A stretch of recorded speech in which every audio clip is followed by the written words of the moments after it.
La inmensa mayoría de Cuba permanece sin servicio eléctrico más de 24 horas después de que colapsara el sistema electroenergético nacional por causas técnicas relacionadas con el paso del huracán Ian. Solamente en pocos lugares al interior del país y también en La Habana se puede contar con este servicio. Se ha dado a conocer recientemente por las autoridades que se ha trabajado durante toda la jornada de este miércoles en la creación de zonas pequeñas generadoras de energía para alimentar entonces a las grandes centrales termoeléctricas del país, algo que ha estado ocurriendo. Muchas de ellas ya están recibiendo esta energía para posteriormente sincronizar al sistema electroenergético nacional y comenzar entonces un proceso más acelerado para el encendido del país. Mientras esto ocurre, las personas están sumamente preocupadas por las consecuencias de este apagón nacional. Muchos aseguran de que corre peligro, por ejemplo, los alimentos que tienen guardados en sus casas en un momento en el que el suministro de alimentos sufre una severa crisis en el país. También los alimentos guardados en los mercados y, por supuesto, todas las molestias y las limitaciones que implican no contar con el servicio eléctrico.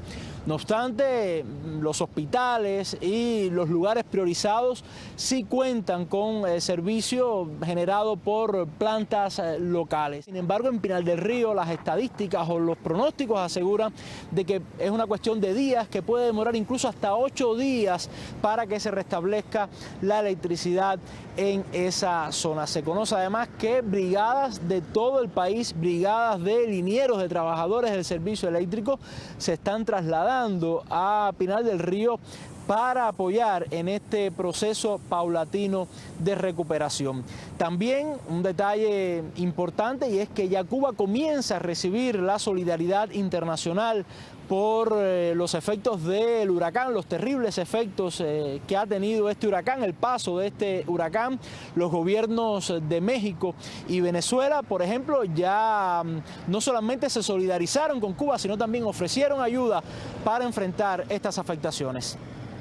Aquí en el estado de Florida, el huracán Ian golpeó la costa suroeste del estado con una potencia de categoría 4, es decir, con vientos sostenidos de alrededor de 240 kilómetros por hora. Ian había golpeado duramente a Cuba con una categoría 3, pero después viajó por las aguas del Golfo de México y ahí fue donde aumentó su potencia hasta categoría 4, golpeando, como decíamos, las localidades costeras del suroeste del estado de Florida. Localidades costeras como, por ejemplo, Fort Myers o también la bahía de Tampa. En estas dos localidades hemos visto un fenómeno que es el de las aguas de esa bahía retroceder primero para después adentrarse dentro de la localidad, causando graves inundaciones. Hemos visto imágenes dramáticas de cómo el agua se adentraba precisamente en barrios residenciales, también entrando en casas, en comercios, en los sótanos, por ejemplo, de los comercios,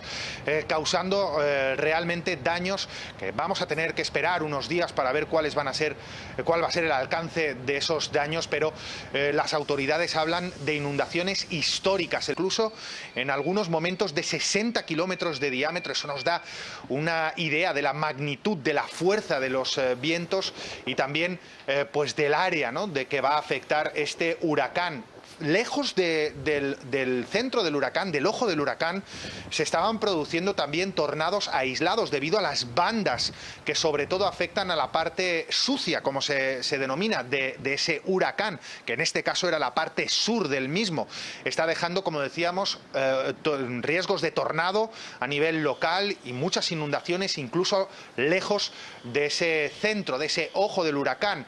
La buena noticia, entre comillas, es que, como estábamos explicando, el huracán tomó más fuerza porque viajó por el agua, que es donde normalmente, y en este caso ha sucedido lo mismo, adquiere fuerza y velocidad.